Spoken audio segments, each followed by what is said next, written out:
¿Te has preguntado alguna vez por qué la Iglesia ha mantenido en secreto durante más de 2000 años la verdad sobre lo que realmente le pasó a Jesús de Nazaret? ¿Qué pasaría si te dijera que todo lo que creías saber sobre la crucifixión es una mentira cuidadosamente construida para ocultar una realidad mucho más humana y humillante? La historia oficial nos cuenta que Jesús murió en la cruz, fue sepultado y resucitó al tercer día. Pero los nuevos descubrimientos científicos, el análisis forense moderno y los documentos que la Iglesia ha mantenido ocultos durante siglos revelan una verdad completamente diferente. Una verdad tan impactante que ha sido el secreto mejor guardado de la cristiandad. Dapo Masianto. Imagínate por un momento que Jesús no murió en esa cruz del Gólgota. Imagínate que todo el fundamento del cristianismo, toda la doctrina de la salvación, todo el poder de la Iglesia, se basa en una mentira monumental. ¿Estarías dispuesto a conocer la verdad, aunque eso signifique cuestionar todo lo que has creído? La hipótesis del desvanecimiento, respaldada por médicos forenses de prestigiosas universidades y expertos que han trabajado con el FBI, sugiere que Jesús no murió en la cruz. En lugar de eso, sobrevivió de manera extraordinaria a sus tormentos, cayendo en un estado de coma profundo que fue confundido con la muerte.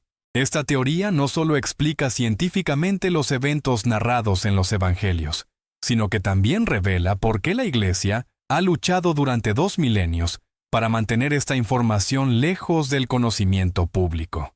El doctor Miguel Lorente, experto forense que trabajó en el Centro de Investigación del FBI, ha realizado un análisis detallado de la sábana santa de Turín, que ha dejado a la comunidad científica completamente conmocionada.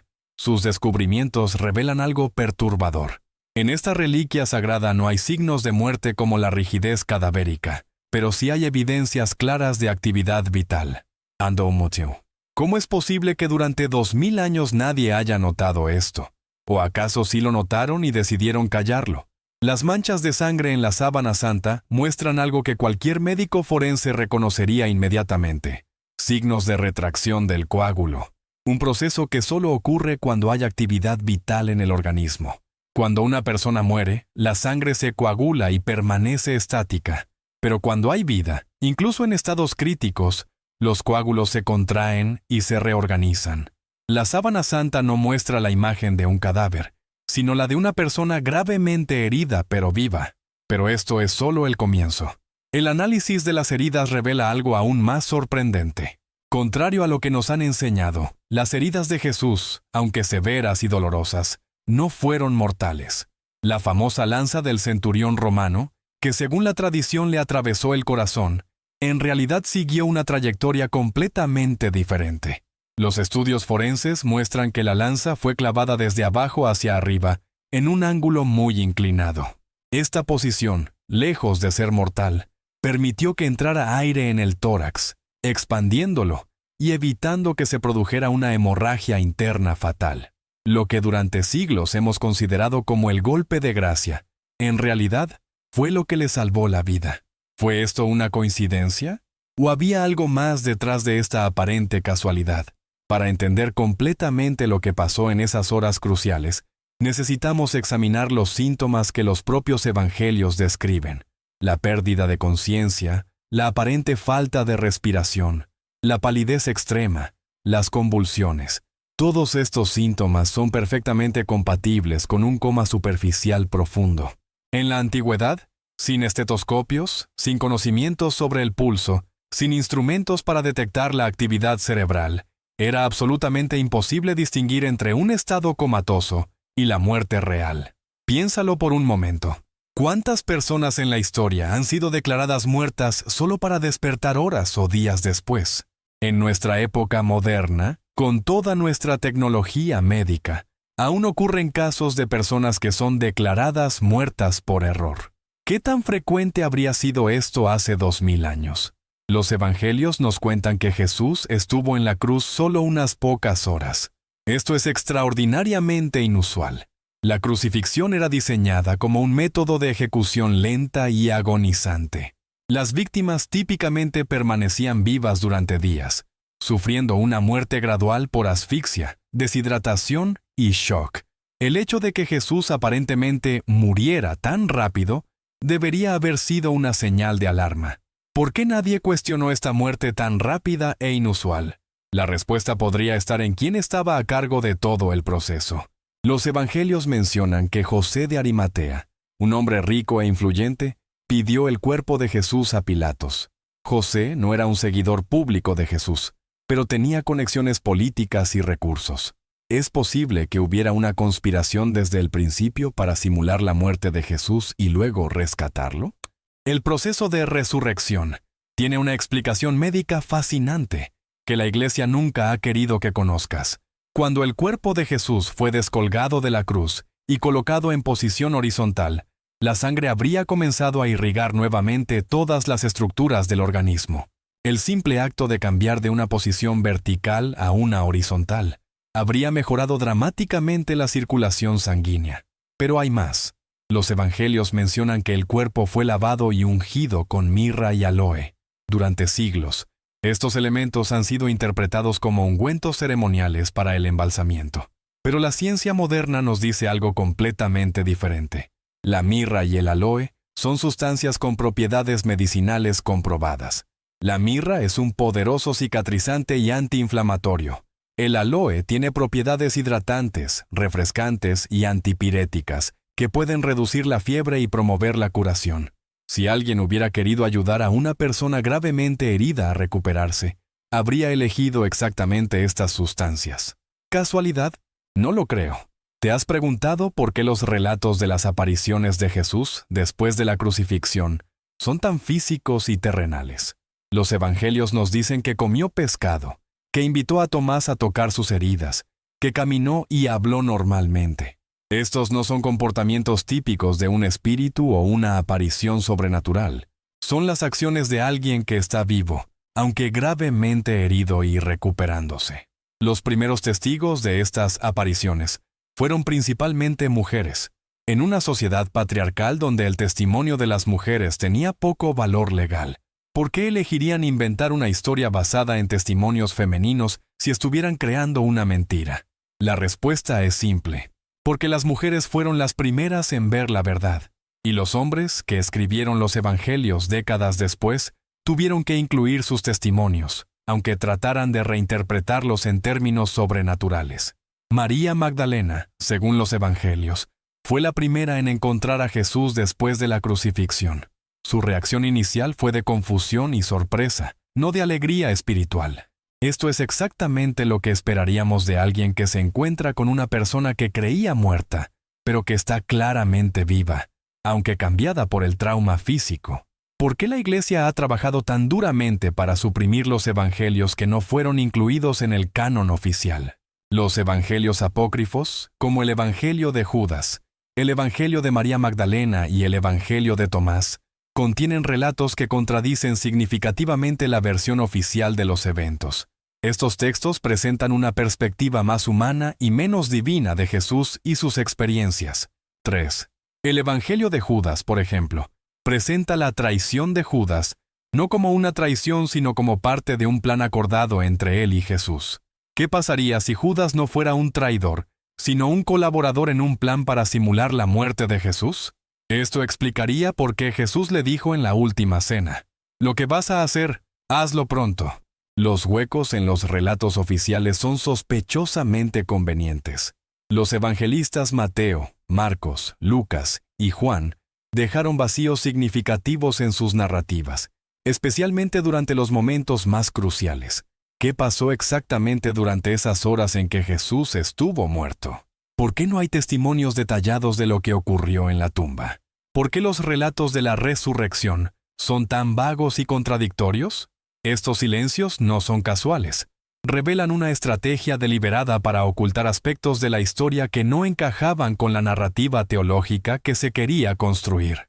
Un análisis cuidadoso de los 4 evangelios revela inconsistencias importantes en los relatos de la crucifixión. Los tiempos no coinciden entre sí. Las últimas palabras de Jesús son diferentes en cada evangelio. Los eventos sobrenaturales, como la oscuridad y los terremotos, solo aparecen en algunos testimonios. Estas discrepancias sugieren que los evangelistas estaban adaptando una historia conocida para servir a propósitos teológicos específicos. no reportando eventos históricos con precisión. 4. ¿Has notado cómo la historia de Jesús se vuelve más divina y menos humana a medida que nos alejamos temporalmente de los eventos? El Evangelio de Marcos, el más antiguo, presenta a Jesús de manera más humana y vulnerable. Juan, el último en ser escrito, lo presenta como una figura completamente divina desde el nacimiento. Esta progresión sugiere un proceso deliberado de divinización que se desarrolló a lo largo de décadas. La figura de Pablo de Tarso es crucial para entender cómo se transformó la historia de un posible sobreviviente en la de un Dios muerto y resucitado. Pablo nunca conoció personalmente a Jesús, pero sus escritos constituyen la base de la mayor parte de la fe cristiana. Para Pablo, lo verdaderamente importante no era la vida histórica de Jesús, sino su muerte y resurrección como eventos teológicos. Pablo tuvo una visión en el camino a Damasco, pero ¿qué pasaría si esa visión no fuera sobrenatural, sino un encuentro con el propio Jesús, aún vivo pero oculto? Esto explicaría por qué Pablo, que había sido un perseguidor feroz de los cristianos, se convirtió súbitamente en su defensor más ardiente. Un encuentro con un Jesús vivo y convincente habría sido mucho más poderoso que cualquier visión mística. La iglesia primitiva emprendió una campaña sistemática para eliminar o reinterpretar cualquier evidencia que sugiriera que Jesús había sobrevivido a la crucifixión. Los testimonios de quienes lo habían visto después de los eventos fueron transformados en apariciones sobrenaturales o simplemente eliminados de los registros oficiales. Esta no fue una evolución natural de las creencias, sino una manipulación deliberada de la historia. ¿Conoces la historia de Prisciliano? Probablemente no, porque la Iglesia ha trabajado durante siglos para borrarla de la memoria colectiva. Prisciliano fue un líder cristiano del siglo IV, que enseñaba una versión del cristianismo que difería significativamente de la doctrina oficial que se estaba estableciendo. Sus enseñanzas incluían elementos que sugerían una comprensión más humana y menos divina de Jesús. En el año 385 d.C., Prisciliano fue decapitado en el sur de Francia, convirtiéndose en la primera víctima oficial de la Iglesia Católica. Pero su muerte no fue suficiente. Sus seguidores fueron perseguidos, excomulgados, desterrados y despojados de sus bienes, que fueron confiscados por la institución eclesiástica. Este patrón de eliminación física y económica de los disidentes se convertiría en una constante a lo largo de la historia de la Iglesia. Pero aquí viene lo verdaderamente impactante. Existe evidencia sólida de que quien realmente está enterrado en Santiago de Compostela no es el apóstol Santiago, sino el propio Prisciliano. El famoso Camino de Santiago, uno de los 3 lugares más importantes de peregrinación cristiana del mundo, podría estar basado en una falsificación histórica monumental. ¿Te das cuenta de las implicaciones? Millones de peregrinos han caminado durante siglos hacia la tumba de un hombre que fue asesinado por la Iglesia por decir la verdad sobre Jesús. La ironía es tan profunda que resulta casi increíble. La transformación de la historia de Jesús no fue accidental, sino estratégica. La narrativa de un Dios que muere y resucita por los pecados de la humanidad se convirtió en una herramienta poderosa de control social. Una historia de supervivencia humana, de resistencia, de superación de la adversidad, habría inspirado a las personas a luchar contra la opresión y a buscar soluciones terrenales a sus problemas. Pero, una historia de sacrificio divino y redención espiritual transforma la esperanza en conformismo. En lugar de luchar contra la injusticia presente, las personas aprenden a aceptarla como parte del plan divino, esperando su recompensa en una vida después de la muerte, que puede o no existir. ¿Has pensado en cuánto dinero ha generado la creencia en la muerte salvífica de Jesús? Las indulgencias medievales, que literalmente vendían el perdón de los pecados, generaron fortunas inmensas para la Iglesia. Los sacramentos, las misas por los muertos, las donaciones para la salvación del alma.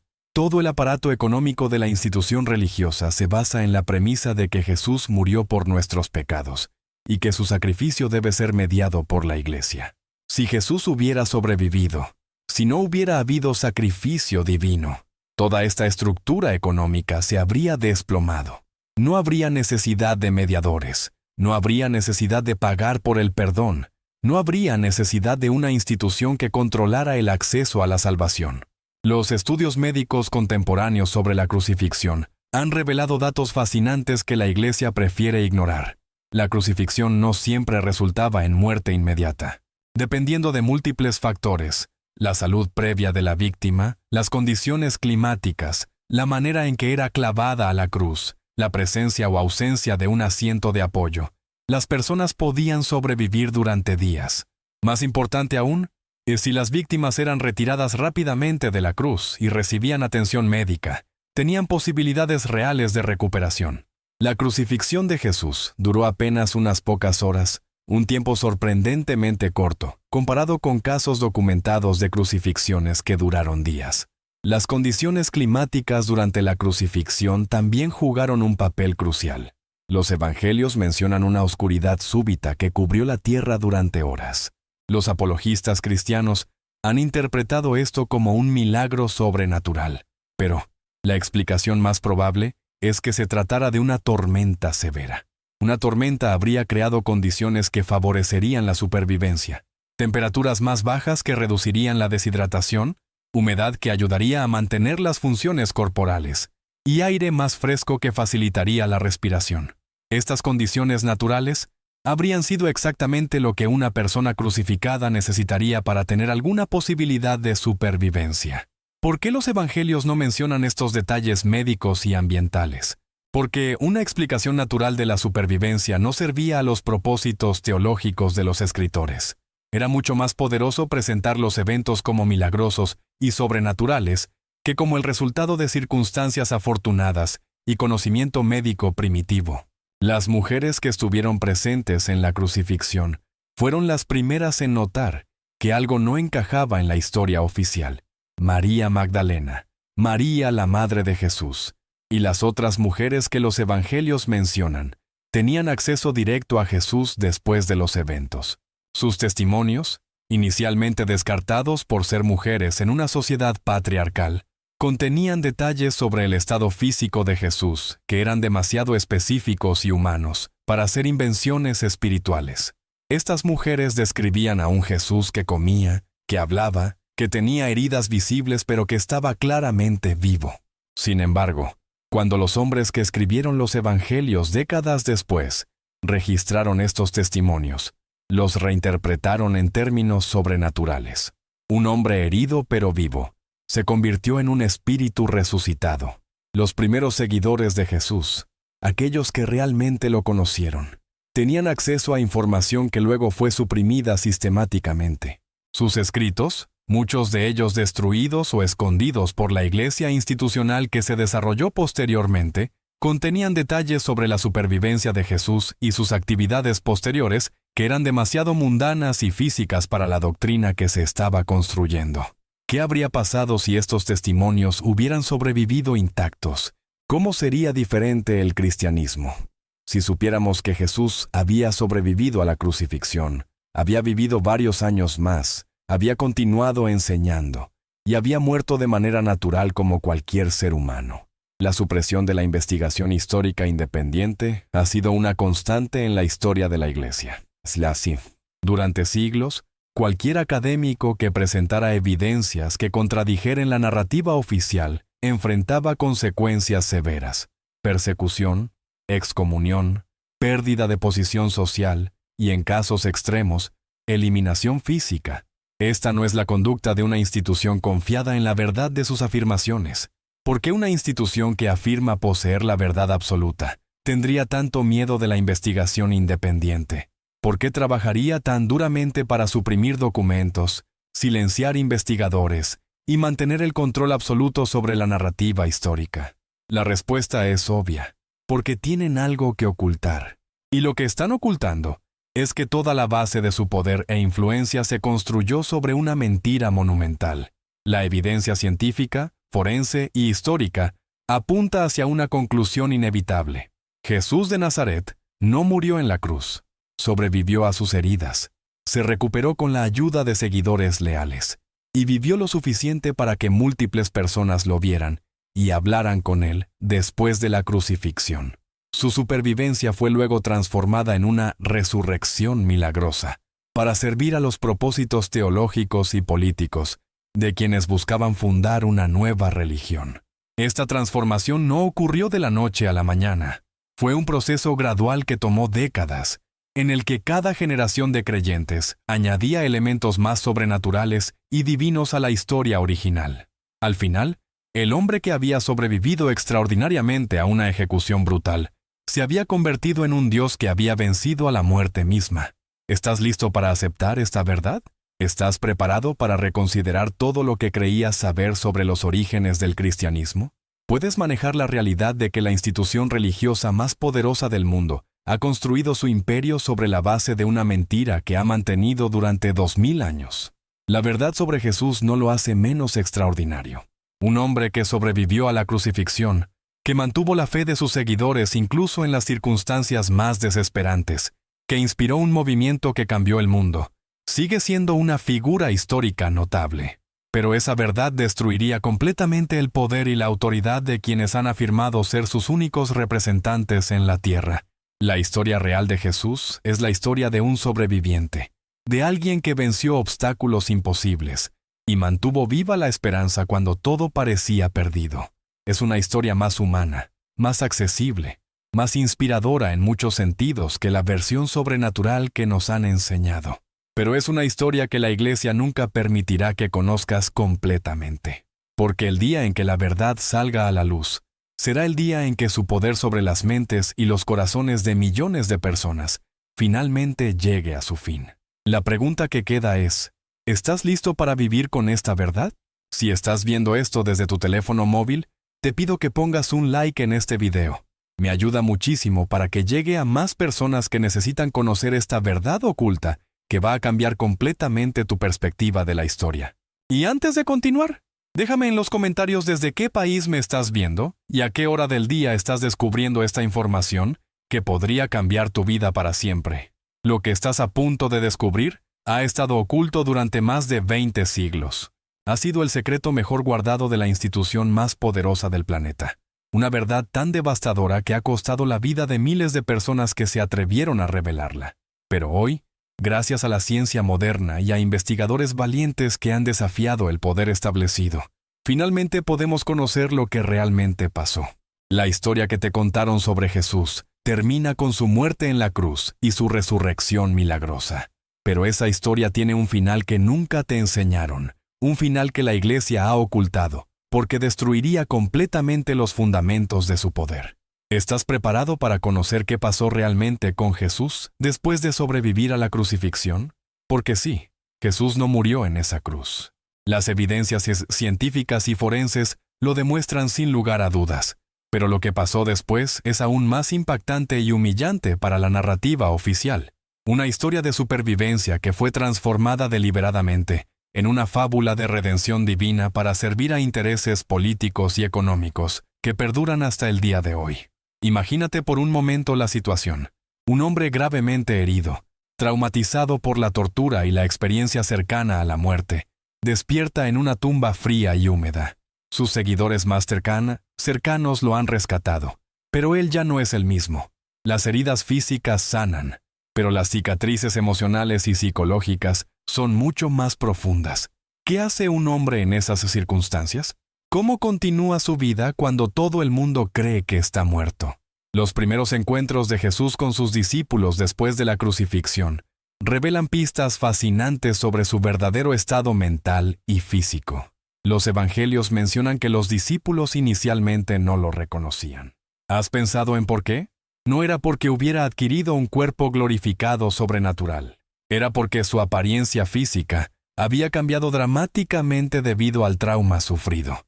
Una persona que ha sobrevivido a una crucifixión, que ha perdido cantidades masivas de sangre, que ha experimentado shock traumático severo, que ha pasado días en estado comatoso, no se ve igual que antes.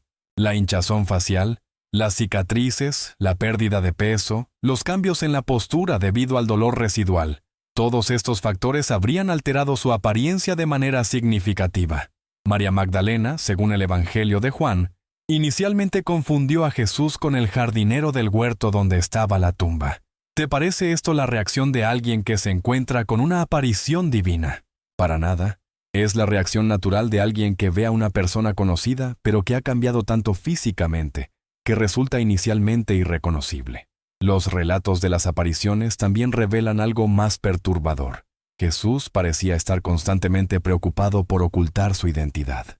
Aparecía súbitamente, hablaba brevemente con sus seguidores, y luego desaparecía con la misma rapidez. ¿No te parece esto más consistente con alguien que está escondido, que vive en la clandestinidad, que con un ser resucitado que ha vencido a la muerte? En el famoso relato del camino a Emaús, Jesús camina durante horas con 2 de sus seguidores sin ser reconocido. Solo cuando parte el pan, un gesto familiar, ellos se dan cuenta de quién es. Pero inmediatamente después de ser reconocido, desaparece. ¿Por qué un ser divino y glorificado necesitaría esconderse o huir? La respuesta es obvia si aceptamos que Jesús había sobrevivido físicamente. Estaba viviendo en la clandestinidad, manteniéndose oculto de las autoridades romanas y religiosas que lo habían condenado. Su muerte en la cruz le había proporcionado la cobertura perfecta para desaparecer de la vista pública, pero también lo había obligado a vivir como un fugitivo. Piensa en las implicaciones psicológicas de esta situación. Jesús había sido un predicador público, acostumbrado a hablar ante multitudes, a ser el centro de atención. De repente se encuentra obligado a esconderse, a mantener encuentros secretos con sus seguidores más cercanos, a vivir con el constante temor de ser descubierto. El trauma psicológico de esta transformación habría sido enorme. Los evangelios mencionan que Jesús comía pescado con sus discípulos, que preparaba el desayuno para ellos junto al lago, que compartía comidas. Estas actividades mundanas y físicas no son consistentes con un espíritu resucitado, pero son perfectamente normales para alguien que está vivo y necesita nutrición para completar su recuperación física. Hay un detalle particularmente revelador en el Evangelio de Juan. Cuando los discípulos están pescando y ven a Jesús en la orilla, inicialmente no lo reconocen. Es solo cuando Él les grita instrucciones específicas sobre dónde lanzar las redes que Juan dice, «Es el Señor». ¿No te parece extraño que necesitaran esta confirmación adicional si realmente estuvieran viendo a su Maestro resucitado en gloria divina? La explicación más lógica es que la figura que veían en la distancia era la de un hombre común, posiblemente con ropa diferente, quizás con una barba crecida o el cabello más largo. Alguien que había cambiado lo suficiente como para no ser inmediatamente reconocible. Solo su conocimiento íntimo de sus hábitos y técnicas de pesca lo identificaba como Jesús. Pero aquí viene la pregunta más importante. Si Jesús realmente sobrevivió, ¿qué pasó con él a largo plazo? ¿Cómo terminó su vida? ¿Por qué desapareció completamente de los registros históricos después de unas pocas apariciones documentadas?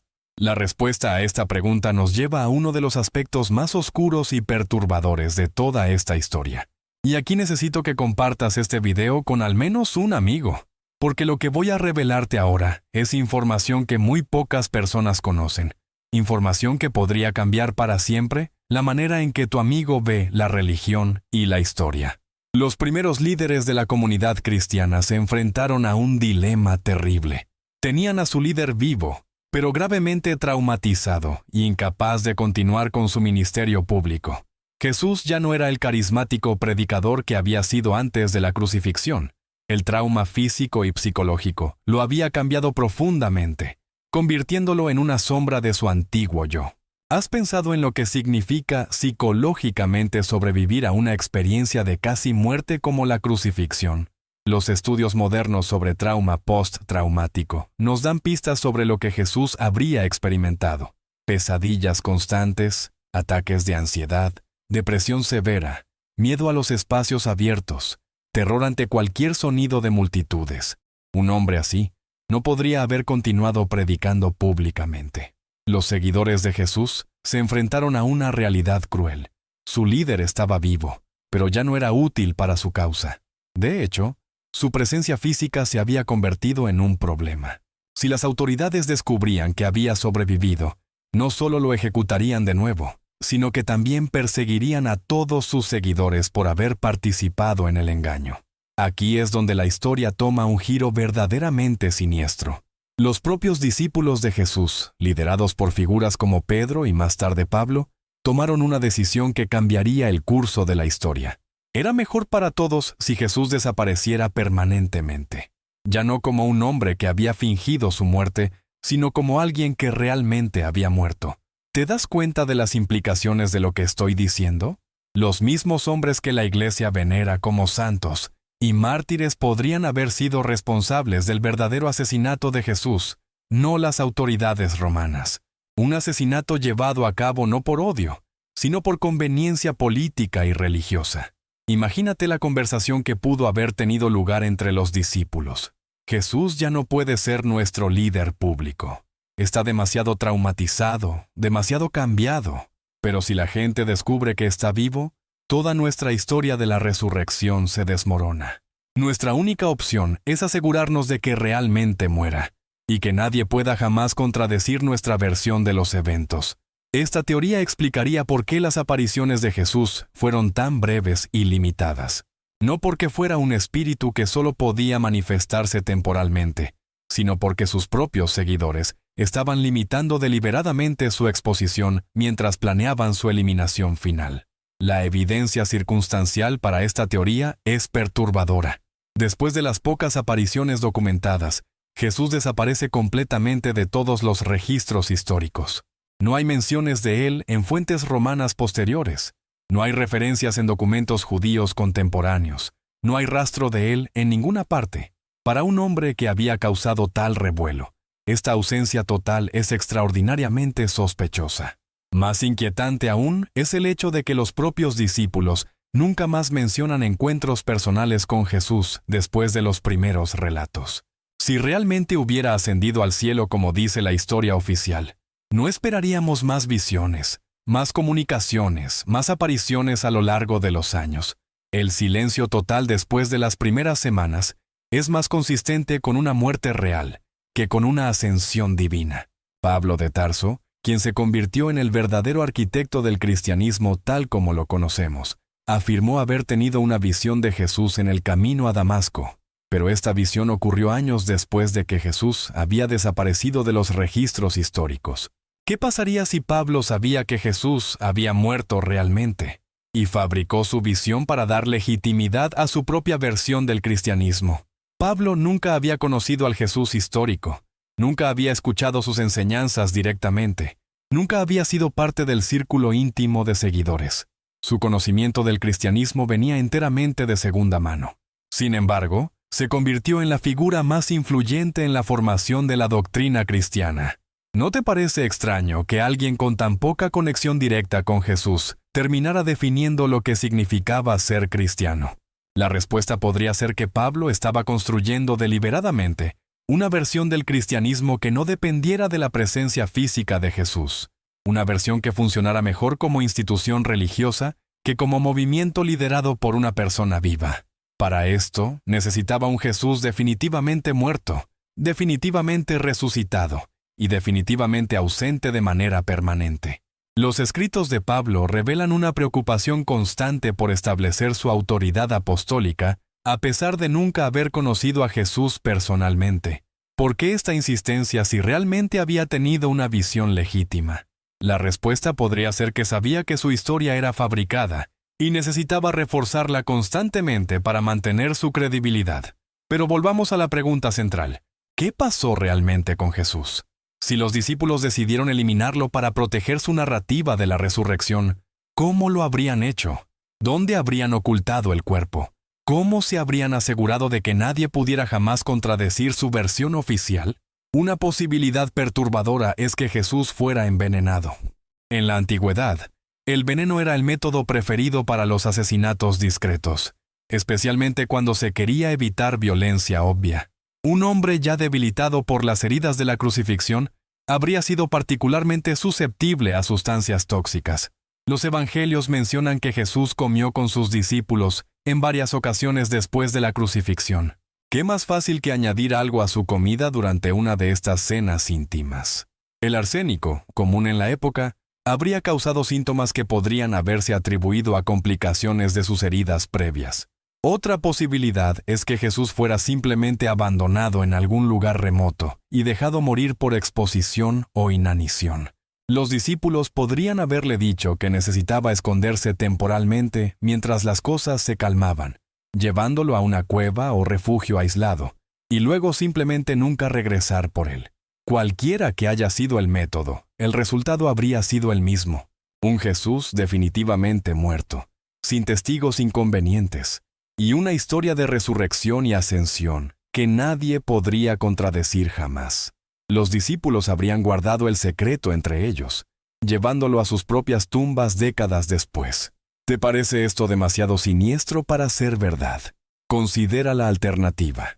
Que los mismos hombres que construyeron una religión sobre la base de la honestidad, el amor y la verdad, mantuvieron una mentira monumental durante todas sus vidas. ¿Qué es más probable? ¿Que fueran santos perfectos capaces de mentir convincentemente durante décadas? ¿O que fueran seres humanos imperfectos capaces de tomar decisiones desesperadas en circunstancias extremas? La evidencia del encubrimiento está por todas partes si sabes dónde buscar. Los primeros escritos cristianos muestran una preocupación obsesiva por establecer la verdadera versión de los eventos. Cartas entre líderes cristianos revelan disputas constantes sobre qué documentos deberían considerarse auténticos y cuáles deberían ser destruidos. La famosa Biblioteca de Alejandría, que contenía copias de prácticamente todos los documentos antiguos conocidos, fue misteriosamente destruida por fuegos accidentales, justo cuando el cristianismo estaba consolidando su poder. ¿Casualidad? ¿O eliminación sistemática de evidencias inconvenientes? Los concilios ecuménicos de los primeros siglos después de Cristo no fueron reuniones espirituales para discutir doctrina. Fueron operaciones políticas para establecer una narrativa oficial y eliminar cualquier versión alternativa de los eventos. Los debates registrados revelan que había múltiples versiones competidoras de la historia de Jesús, y que la versión que conocemos hoy fue elegida no por su veracidad, sino por su utilidad política. El emperador Constantino, quien oficializó el cristianismo en el Imperio Romano, no era un creyente sincero. Era un político calculador que vio en el cristianismo una herramienta útil para unificar su imperio fragmentado. Su conversión al cristianismo fue política, no espiritual, y su influencia en la formación de la doctrina cristiana oficial fue enorme.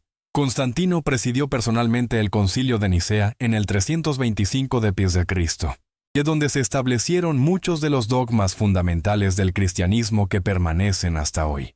Pero este no fue un concilio dirigido por líderes espirituales. Fue una reunión política dirigida por un emperador pagano, que tenía sus propias razones para promover una versión particular del cristianismo. ¿Has pensado en por qué el cristianismo que emergió de estos concilios políticos era tan diferente de las enseñanzas originales de Jesús? Jesús había predicado la igualdad, la justicia social, la resistencia a la opresión. El cristianismo oficial predicaba la obediencia a la autoridad, la aceptación del sufrimiento y la promesa de recompensa en una vida futura. Esta transformación no fue accidental. Fue el resultado de décadas de manipulación deliberada por parte de líderes que tenían más interés en construir una institución poderosa que en preservar las enseñanzas auténticas de su fundador. Y para que esta institución funcionara, Jesús tenía que estar definitivamente muerto y definitivamente divino. Un Jesús vivo, humano, falible, habría sido un obstáculo para la construcción de esta máquina de poder religioso. Un Jesús muerto y divinizado, en cambio, se convertía en el símbolo perfecto alrededor del cual construir un imperio espiritual que duraría siglos. Pero el aspecto más perturbador de toda esta historia no es la posible traición de los discípulos o la manipulación política de emperadores romanos. Es lo que esta revelación significa para los millones de personas que han basado sus vidas, sus decisiones morales y sus esperanzas en una historia que podría ser completamente falsa. ¿Cuántas personas han soportado sufrimientos innecesarios esperando una recompensa celestial que podría no existir? ¿Cuántos han entregado su dinero, su tiempo, su libertad intelectual a instituciones que los han engañado sistemáticamente? ¿Cuántos han muerto como mártires defendiendo una verdad que podría ser una mentira? La manipulación psicológica utilizada para mantener esta narrativa durante 2 milenios ha sido extraordinariamente sofisticada. La Iglesia ha enseñado a los creyentes que dudar es pecado, que cuestionar es debilidad espiritual, que buscar evidencias es falta de fe. Han convertido la ignorancia voluntaria en virtud religiosa. También han utilizado el miedo como herramienta de control.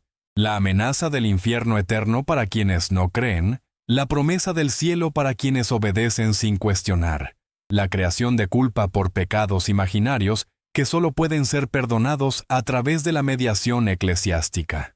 Todo esto ha mantenido a generaciones de personas en un estado de dependencia psicológica. Pero quizás lo más cruel de todo ha sido la manera en que han robado a la humanidad su capacidad de buscar soluciones reales a problemas reales.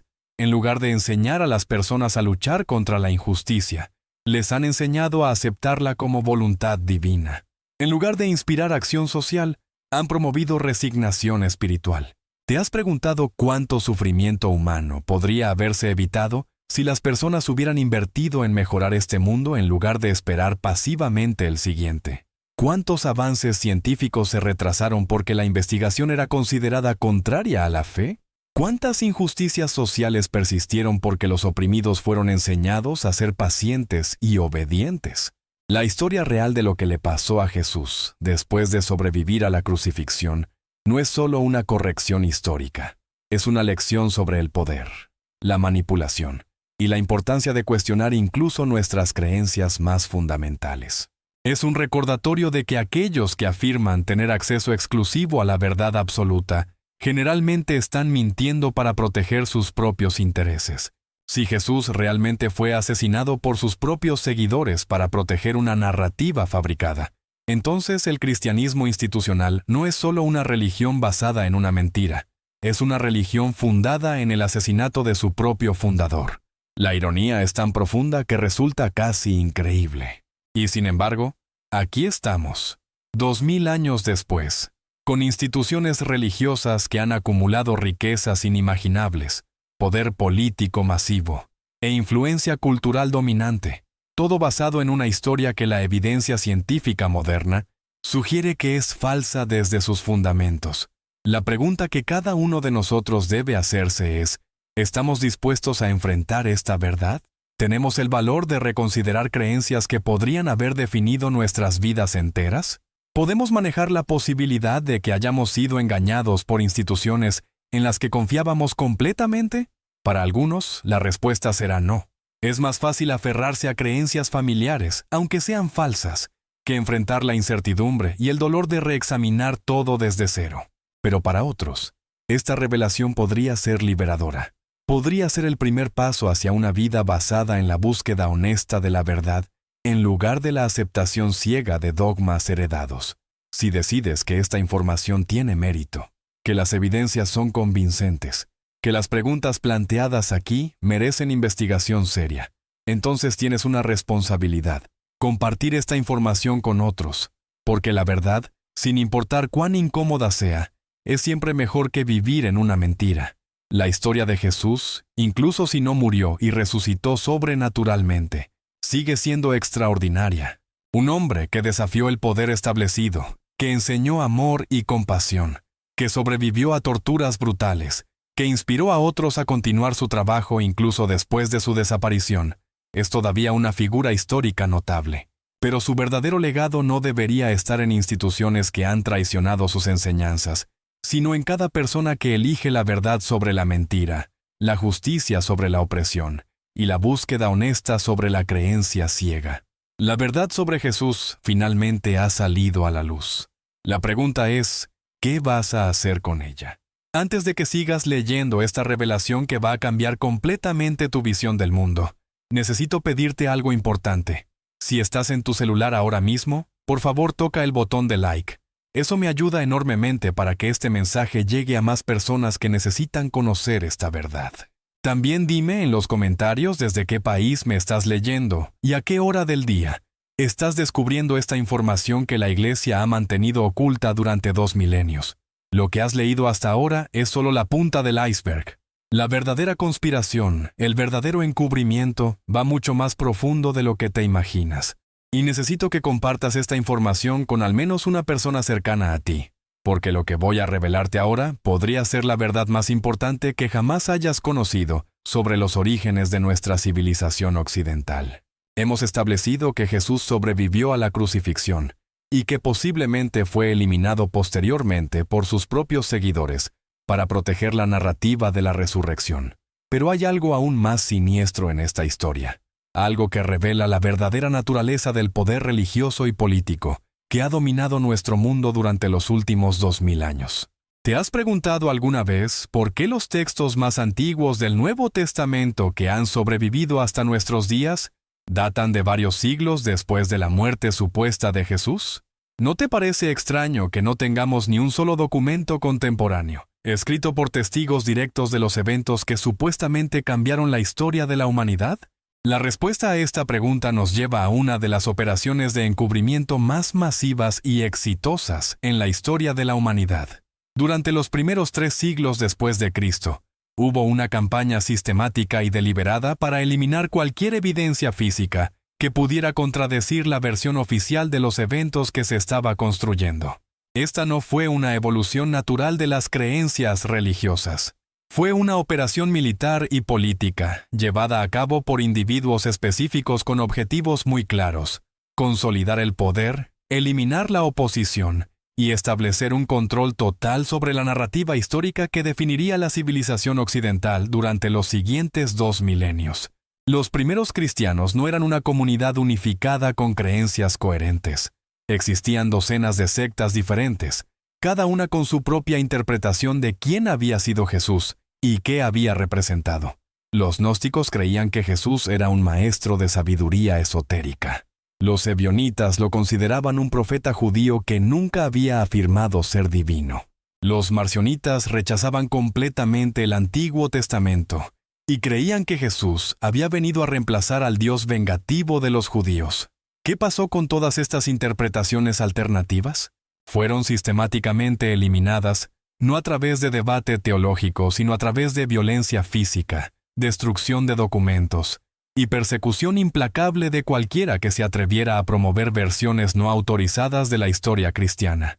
El proceso comenzó ya en el siglo II, con figuras como Ireneo de León, quien escribió extensamente contra las herejías, que era simplemente cualquier interpretación del cristianismo que no se ajustara a la versión que él y sus aliados políticos querían promover. Pero Ireneo no se limitó a escribir refutaciones teológicas. Organizó campañas físicas para localizar y destruir textos heréticos, para identificar y perseguir a sus autores, y para establecer una red de vigilancia que monitoreaba cualquier desviación de la ortodoxia establecida. ¿Te das cuenta de lo que esto significa? La versión del cristianismo que conocemos hoy no sobrevivió porque fuera más verdadera o más inspirada que las alternativas. Sobrevivió porque sus promotores fueron más violentos, más organizados y más dispuestos a utilizar la fuerza para eliminar la competencia intelectual. Durante el siglo XIII, esta campaña se intensificó dramáticamente. Emperador tras emperador romano había perseguido a los cristianos, pero curiosamente, siempre habían perseguido a los cristianos ortodoxos, mientras ignoraban o incluso protegían a los grupos heréticos. ¿Por qué? Porque los cristianos ortodoxos estaban construyendo una estructura institucional que amenazaba el poder político establecido, mientras que los grupos heréticos permanecían como comunidades espirituales descentralizadas sin ambiciones políticas.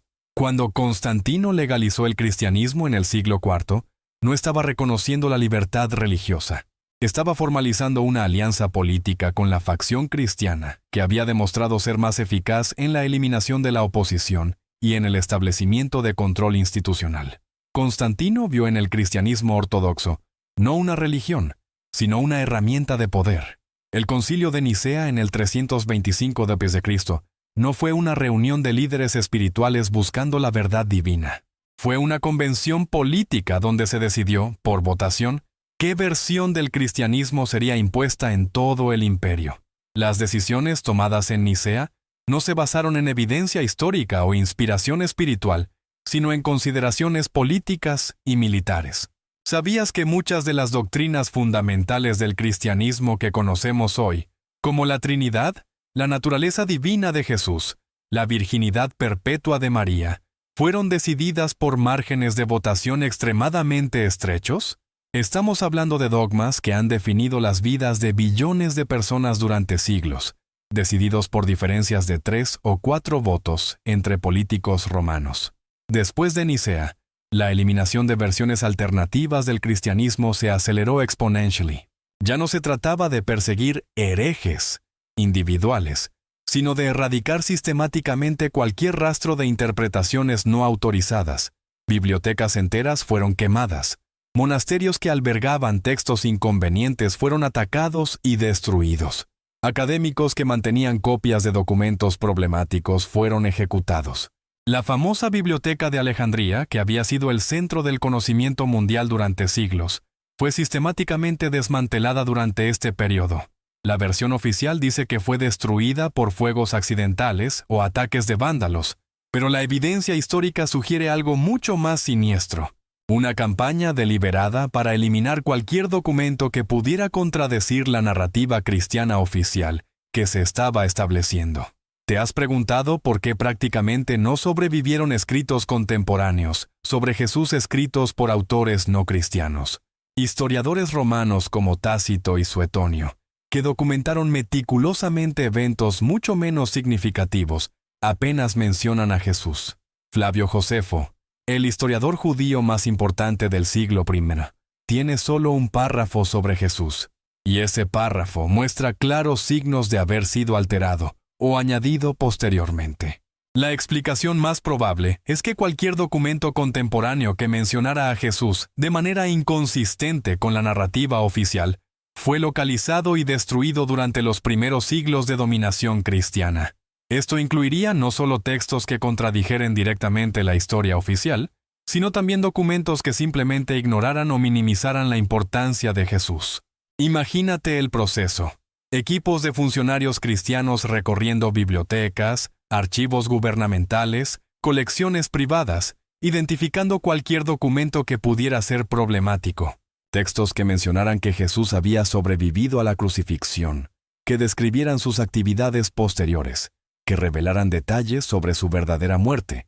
Todo esto habría sido prioridad máxima para la destrucción. Pero la eliminación de evidencias físicas fue solo parte de la operación. Simultáneamente, se estaba llevando a cabo una campaña masiva de reescritura histórica. Los eventos reales estaban siendo transformados sistemáticamente en narrativas teológicas. Los testimonios de testigos oculares estaban siendo reinterpretados como alegorías espirituales. La historia humana estaba siendo convertida en mitología divina. ¿Has notado cómo los evangelios se vuelven progresivamente más sobrenaturales y menos históricos a medida que fueron escritos más tarde? Marcos, el más temprano, presenta a Jesús como un hombre extraordinario pero claramente humano. Juan, el último, lo presenta como una figura completamente divina desde el nacimiento. Esta progresión no es accidental. Refleja décadas de manipulación deliberada de la historia original. Los escribas cristianos que copiaron y recopiaron estos textos durante los primeros siglos no eran simplemente transcriptores neutrales. Eran editores activos que añadían, eliminaban y modificaban pasajes para hacer que los textos fueran más consistentes con la ortodoxia que se estaba desarrollando. Cada generación de copistas introducía cambios que alejaban los textos más de los eventos originales y los acercaban más a la narrativa oficial deseada. Este proceso de alteración textual continuó durante siglos. Cuando los textos bíblicos finalmente se estandardizaron en el siglo IV, habían pasado por cientos de años de edición deliberada. Lo que tenemos hoy no son los testimonios originales de testigos oculares, sino el producto final de siglos de manipulación política y teológica. Pero la operación de encubrimiento no se limitó a la eliminación y alteración de textos. También incluyó la creación activa de documentos falsos diseñados para respaldar la narrativa oficial. Muchos de los textos que la Iglesia presenta como evidencia histórica de la vida de Jesús fueron fabricados durante los siglos segunda y tercera, específicamente para llenar los vacíos en la historia oficial. Las famosas cartas de Pilatos, supuestamente escritas por el gobernador romano describiendo el juicio de Jesús, fueron claramente fabricadas siglos después de los eventos que supuestamente describen. Los Hechos de Pilatos, que proporcionan detalles sobre la crucifixión, muestran conocimiento de desarrollos teológicos que no existían en el siglo I. Docenas de documentos similares fueron creados para dar la apariencia de evidencia histórica contemporánea, donde no existía ninguna.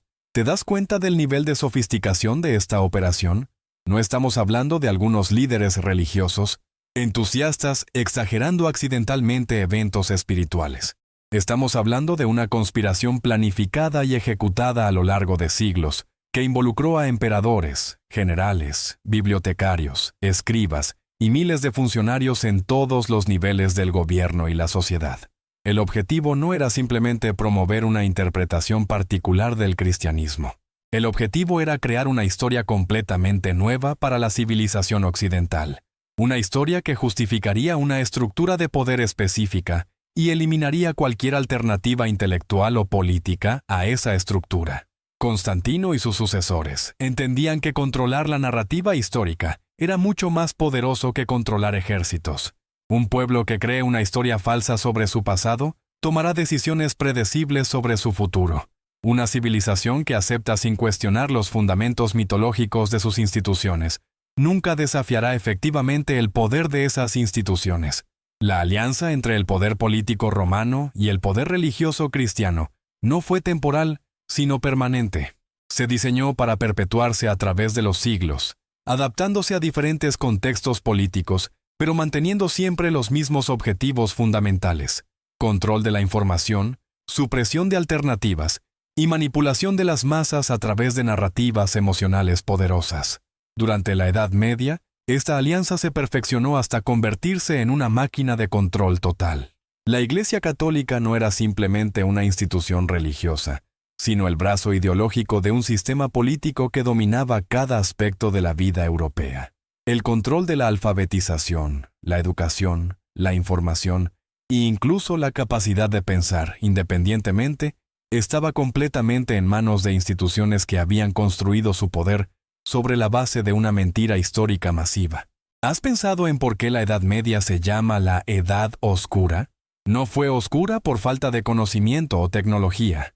Fue oscura porque el conocimiento fue sistemáticamente suprimido, porque la investigación independiente fue criminalizada, porque cualquier forma de pensamiento que desafiara la narrativa oficial fue eliminada con violencia extrema. La Inquisición no fue una aberración temporal, sino la expresión lógica de un sistema que había sido construido desde sus fundamentos para eliminar cualquier amenaza a su control narrativo. Durante siglos, miles de personas fueron torturadas y asesinadas por el simple crimen de hacer preguntas sobre la historia oficial del cristianismo. Pero aquí viene lo verdaderamente perturbador. Este sistema de control no terminó con la Edad Media. Se adaptó y evolucionó, pero nunca desapareció. Las mismas instituciones que eliminaron física y violentamente la evidencia histórica durante los primeros siglos del cristianismo continúan operando hoy, utilizando métodos más sutiles pero igualmente efectivos. ¿Por qué crees que los archivos del Vaticano permanecen cerrados al escrutinio público? ¿Por qué la Iglesia Católica mantiene colecciones masivas de documentos antiguos que nunca permite que investigadores independientes examinen? ¿Qué están ocultando después de 2000 años? La respuesta es simple. Están ocultando la evidencia de su propio crimen. En algún lugar en esos archivos secretos están los documentos que prueban que Jesús sobrevivió a la crucifixión, los testimonios que revelan su verdadero destino, las cartas entre los primeros líderes cristianos discutiendo cómo manejar el problema de un fundador vivo, los registros de la eliminación sistemática de evidencias inconvenientes. ¿Te has preguntado por qué la Iglesia Católica es una de las instituciones más ricas del planeta?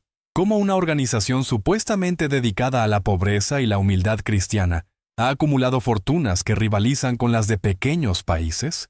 La respuesta está en entender que nunca fueron principalmente una institución religiosa, sino una operación criminal masiva disfrazada de religión. Durante 2000 años, han extorsionado a poblaciones enteras prometiendo salvación a cambio de dinero. Han justificado guerras, esclavitud, genocidio y explotación económica en nombre de un Dios que posiblemente nunca murió por los pecados de nadie. Han acumulado riquezas vendiendo perdón por pecados imaginarios, basándose en el supuesto sacrificio de un hombre que probablemente murió de manera completamente mundana, décadas después de su crucifixión fallida. La operación de encubrimiento continúa hasta el día de hoy, pero ahora utiliza métodos más sofisticados. En lugar de quemar libros, controlan casas editoriales. En lugar de ejecutar académicos inconvenientes, los excluyen de puestos universitarios y les niegan financiación para investigaciones. En lugar de destruir evidencias físicamente, las clasifican como demasiado sensibles para el acceso público, o las entierran en archivos que nunca serán abiertos. ¿Has notado cómo cualquier investigador serio que presenta evidencias que contradicen la narrativa cristiana oficial es inmediatamente atacado como sensacionalista o poco académico? ¿Cómo sus trabajos son excluidos de revistas académicas respetables? ¿Cómo su financiación para investigación se seca misteriosamente? Esto no es casualidad. Es el resultado de una red de influencia que se extiende a través de universidades, medios de comunicación, instituciones gubernamentales y organizaciones internacionales. La misma estructura de poder que eliminó físicamente la evidencia histórica durante los primeros siglos del cristianismo, ahora elimina intelectualmente cualquier desafío a su narrativa oficial. Pero los tiempos están cambiando. La democratización de la información a través de Internet ha hecho mucho más difícil mantener secretos masivos. Investigadores independientes alrededor del mundo están comenzando a conectar puntos que han estado separados durante siglos. La evidencia científica forense está proporcionando perspectivas que no estaban disponibles para generaciones anteriores de académicos.